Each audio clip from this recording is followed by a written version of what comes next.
in seeking that feedback. Hey, I exclude any references to me being a fickle bell end, changing bikes every 2 minutes.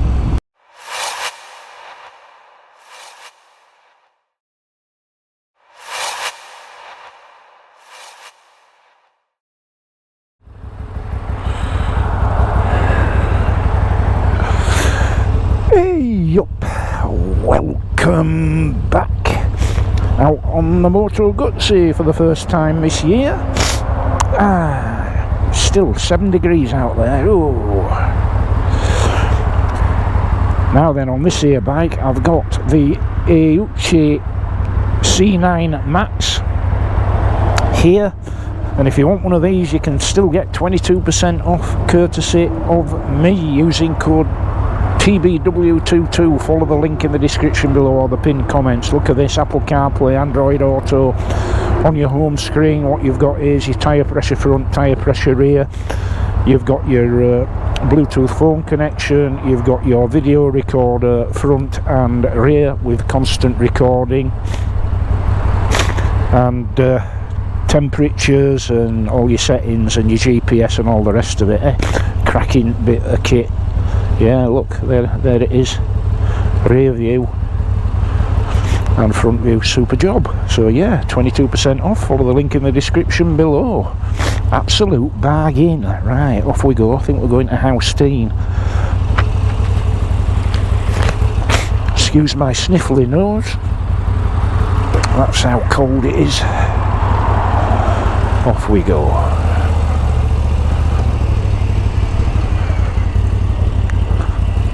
Also, I am sporting. Hey, let's get the product plug-in out of the way before you folks start belly aching about me.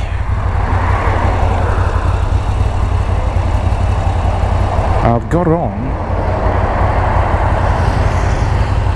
the Ride Iron vintage armoured jacket, and a cracking jacket this.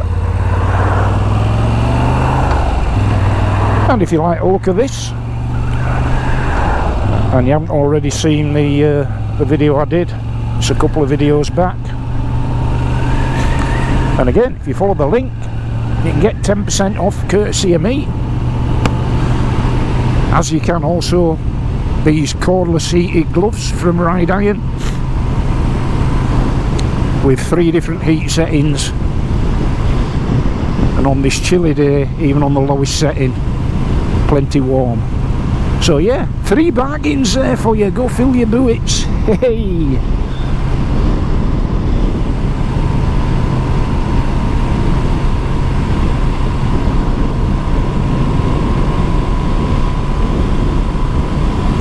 So yeah, it promised us wall-to-wall sunshine, blue skies, not a cloud to be had, and 12 degrees today.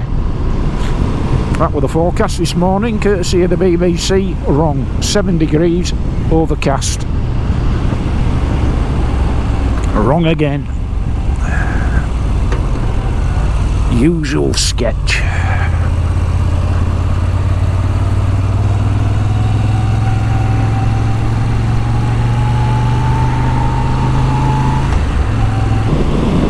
Aye, so what did you reckon to that Royal Enfield Classic 650 then? Hey, what a cracking bike. Really enjoyed reviewing that bike. And one thing I didn't mention in the review, but did latterly occur to me, is that just a few weeks prior to taking that bike out, I had a very similar experience on another bike that also had a beautiful fit and finish, a lovely bit of design, great quality feel, all the right vintage vibes, but that bike were over £17,000, not the £6,500 that you can get the Classic 650 for. And that bike, of course, was the Norton Commando. the Norton Commando. And in terms of the pleasure derived from owning and riding a bike steeped in history, with the British motorcycling legacy, and having a superb fit and finish, and representing, you know, a true automotive work of art. Between the two bikes, not a lot, you know. Not a lot, apart from about 11 grand between the two. So from that perspective,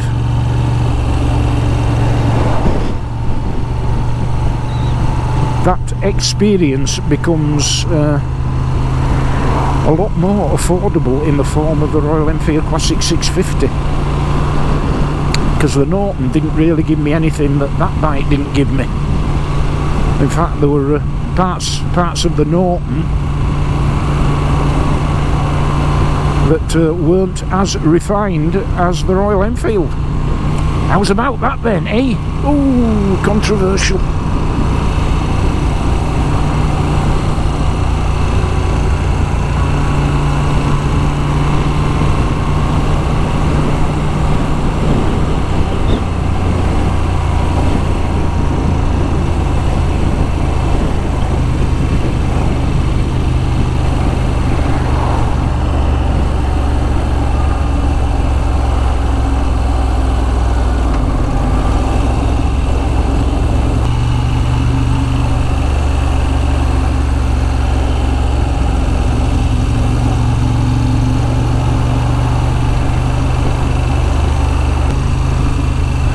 So here you can see the ongoing work to bypass this section of the A59, which has a habit of closing due to subsidence.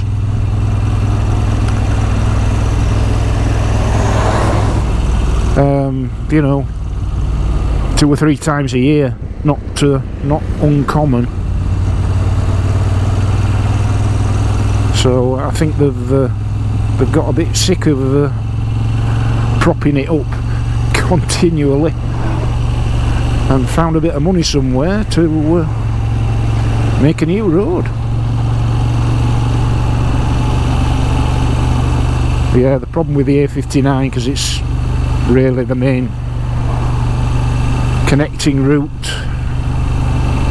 from sort of Skipton way all the way up to Harrogate, and when it closes it displaces an awful lot of traffic onto the other sort of 3 main routes into Harrogate from this neck of the woods.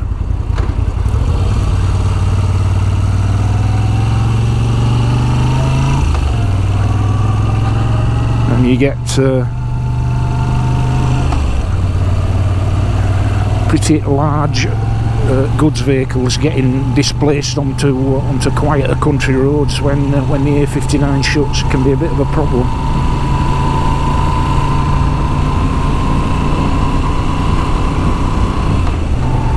Oh look, we've got some blue sky.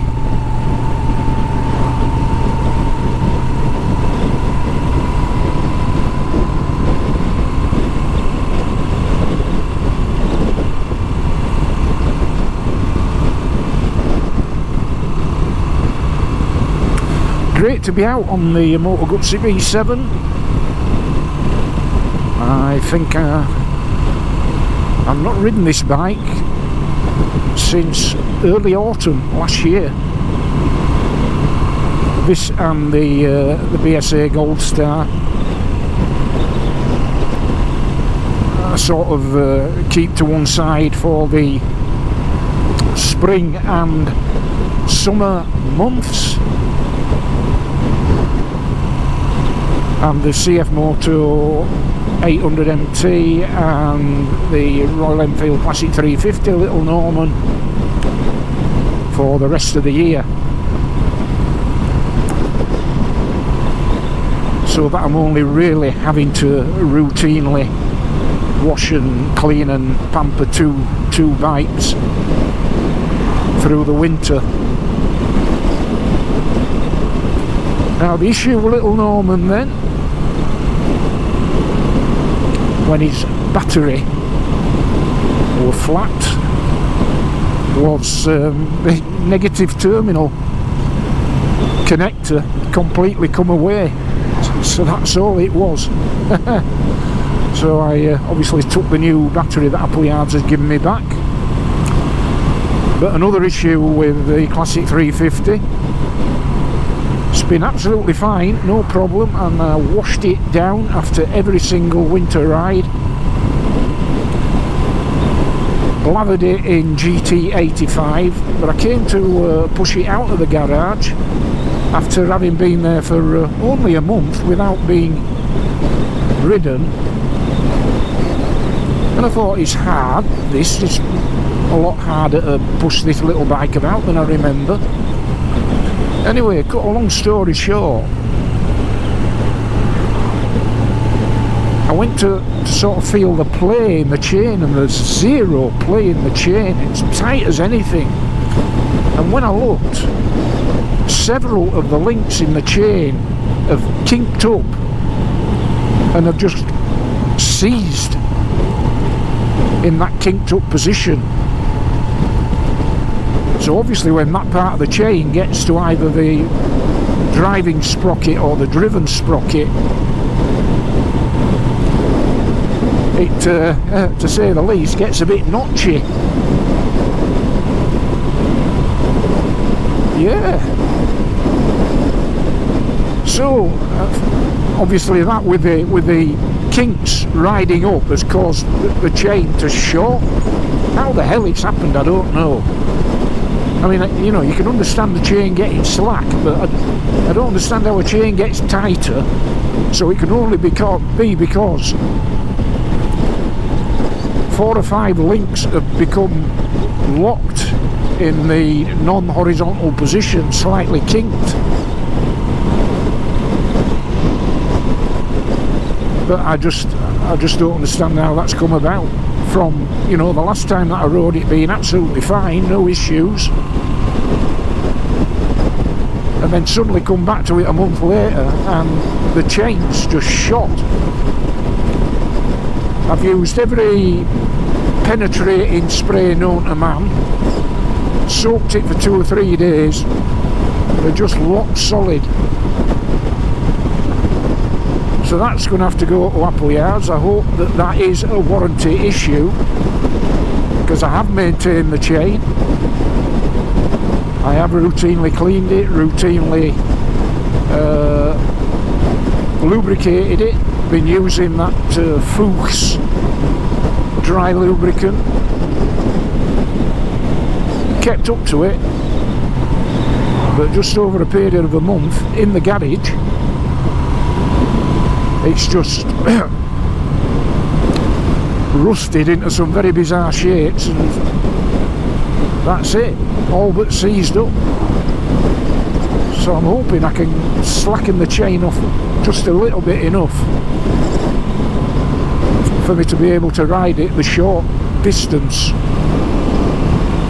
to Apple Yards to get them to put a new chain on. Like I say, I hope.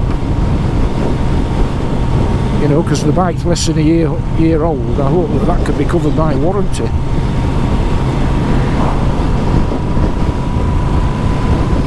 Yeah, how odd. I mean, I get that chains can rust, I get that they can go slack, I just do not understand how they can end up with the links kinked just by being sat for a month. Absolutely bizarre.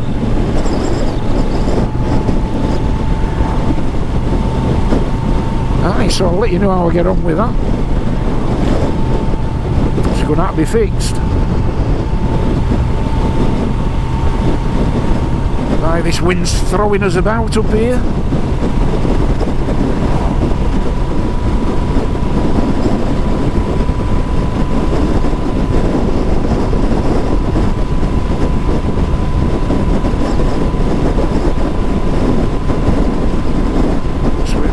of a motorcycle convoy going on ahead of us. I hope they're not going to Alstein.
Well, spring is in the air. It's a little chilly, but spring is definitely in the air. It's been saying to Andy there that the daffodils which line this road, Lowwath Road,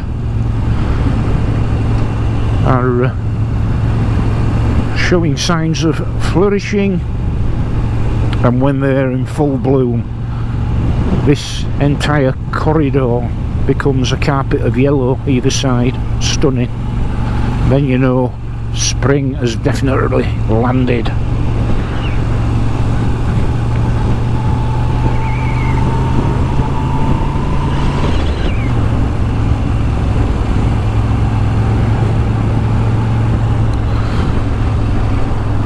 Yeah, lovely to be out on the Moto Guzzi V7 after so long.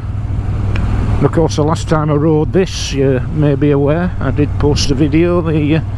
I had a problem with the gear lever.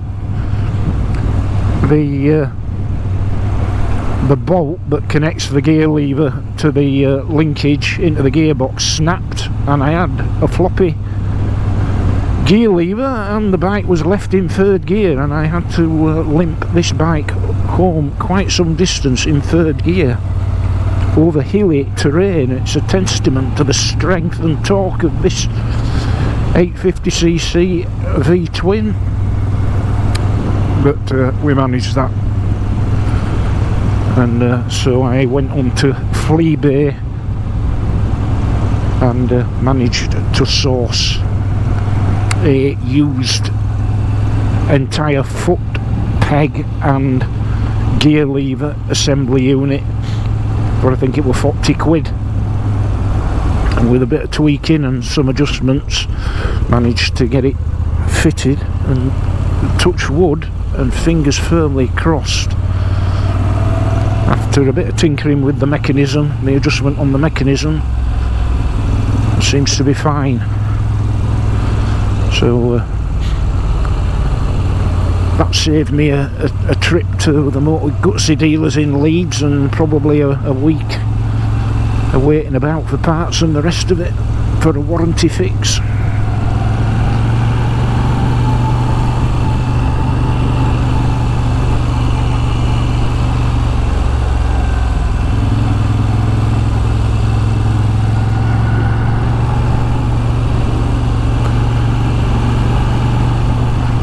Yeah, a cracking bike this. I do feel lucky. Yeah, lucky. Well, very lucky to have 4 bikes, and 3 of them modern classics. Royal Enfield Classic 350, BSA Gold Star 650, and this, the Moto Guzzi V7. All modern classics in their own right, but all very different personalities. And I might just get the old Gold Star out tomorrow. Ooh. Roads are nice and dry. There's a bit of residual salt here and there, but it's bone dry, so it's not an issue. Salt's only an issue, of course, when if the road's wet, then it's in solution and it sprays up on your bike and it rots it. Including Royal Enfield Classic 350 chains. That is bizarre. If any of you out there know how, on the one hand you can have a perfectly fine lubricated chain on a bike, put it in your garage for a month, come back and find that 6 or 7 of the links have kinked upwards, seized solid and tightened the chain up all on their own without the bike being touched. If anybody out there knows how that can happen, please let me know, because myself and Andy have just been chatting about it, and Andy's an experienced mechanic, and neither of us can come up with a plausible explanation as to how that happens.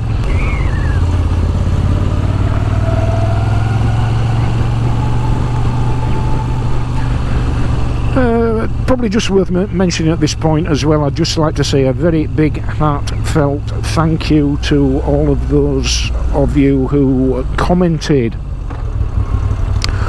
on the video about Colin and his experiences with his treatment for prostate cancer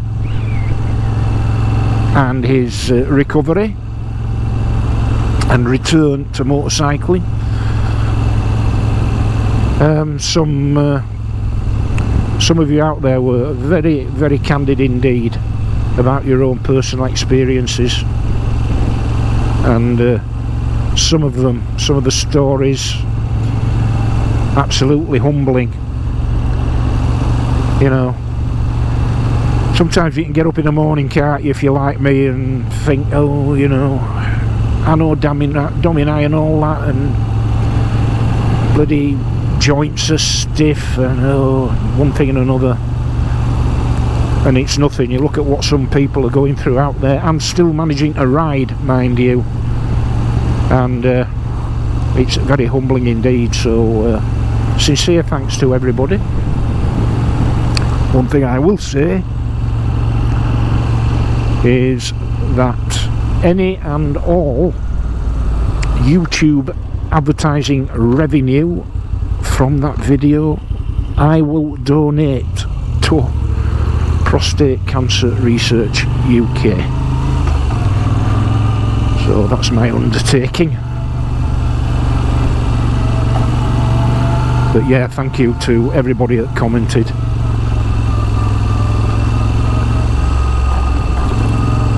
As a video, it didn't have a massive number of views as a video, but in terms of the responses, the number of responses, comments were pretty much off the scale. So yeah, thanks very much indeed.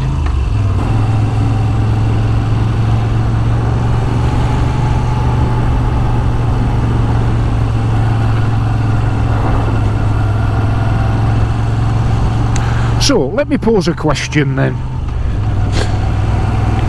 because it's just some idle thoughts I'm having. Hey,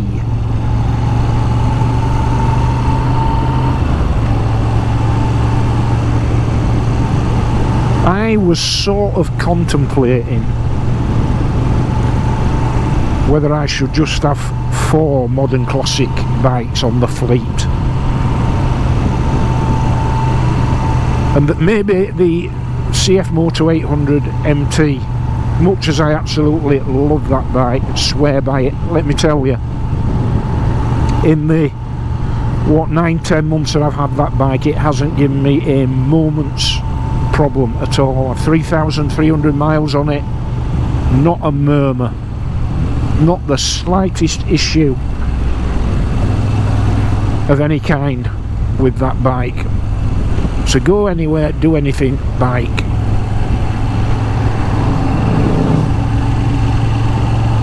Brilliant bit of kit. But I just wonder, above all else, be true to thine own self. You know, I'm a modern classic guy. Dare I suggest that this channel is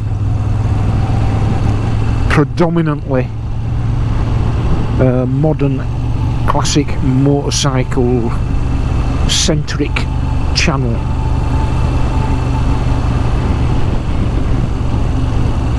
And not for the first time. I can't make my mind up now. I know there'll be those of you out there who are saying, you bloody hell wheelie, you change your bloody bikes every time you change your underwear, don't you? And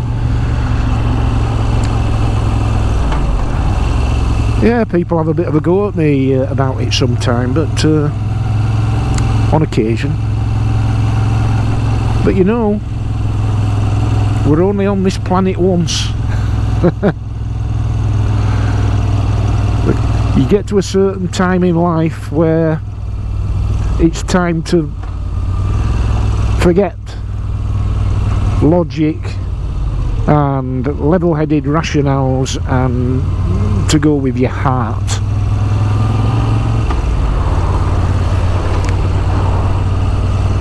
So I'm torn. Do I? Here's a question. Do I chop in the CF Moto 800 MT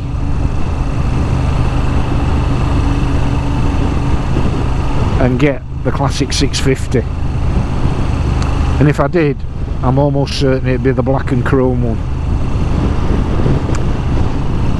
What do you think? When I say what do you think,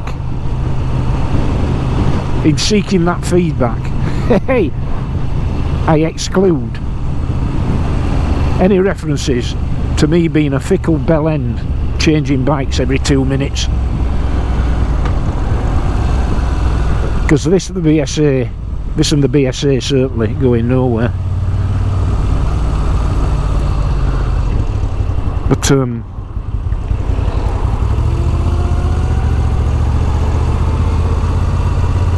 just part of me sort of thinks having 4 modern classics and having a classic 350 and a classic 650 as part of those 4 modern classic motorcycles just be a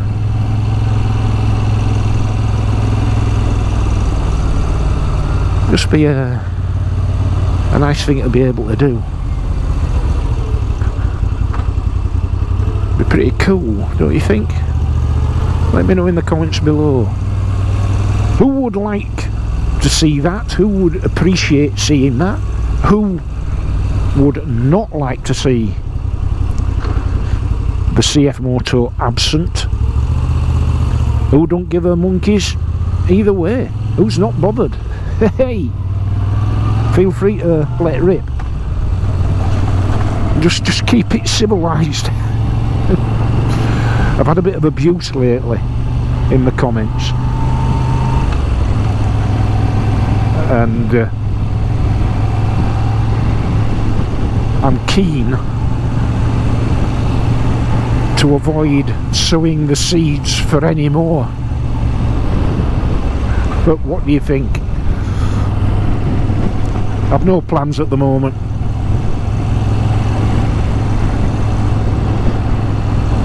And I suspect in my heart of hearts that the part exchange value of that CF Moto of mine, which has got everything, I've put everything on it, it's pretty much, it's the sport model, but it's pretty much the touring spec now. So it's got centre stand, it's got heated grips, it's got the AUC system on, which I will leave on, with the video recording front and rear, tyre pressure monitoring, Apple CarPlay, all of that. One of these, slightly bigger, it's a C6.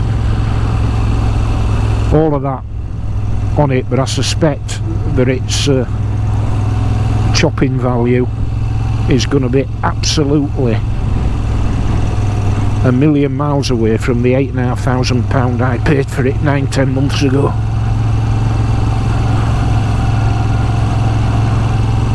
And I know a lot of people said that from the outset, and I've always understood that from the outset. But things come along, don't they, and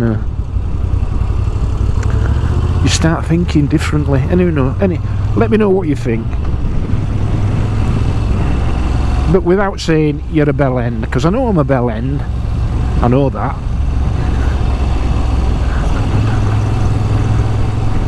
But I've reached that point in my life now. I've served king and country for most of my adult life. I've done my bit round the clock,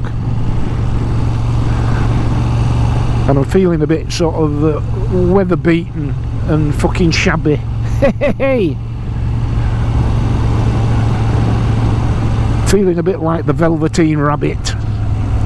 So I reserve the right to engage in as much bellendery as I can in my twilight years. But let me know what you think.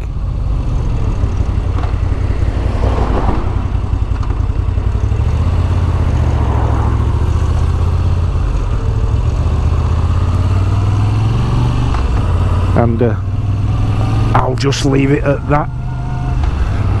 So thank you for watching, please. All I ask of you is if you will consider subscribing to this channel, because it helps me enormously. Without you good people out there subscribing, I don't have a channel, and I'm absolutely immensely grateful to each and every one of you out there that has subscribed so far. Keeps me going. So if you can, please do. It's completely free of charge, doesn't cost you a penny, not now, not ever. And with that, until the next time, and in the meantime, ride safe, be kind, and I'll see thee.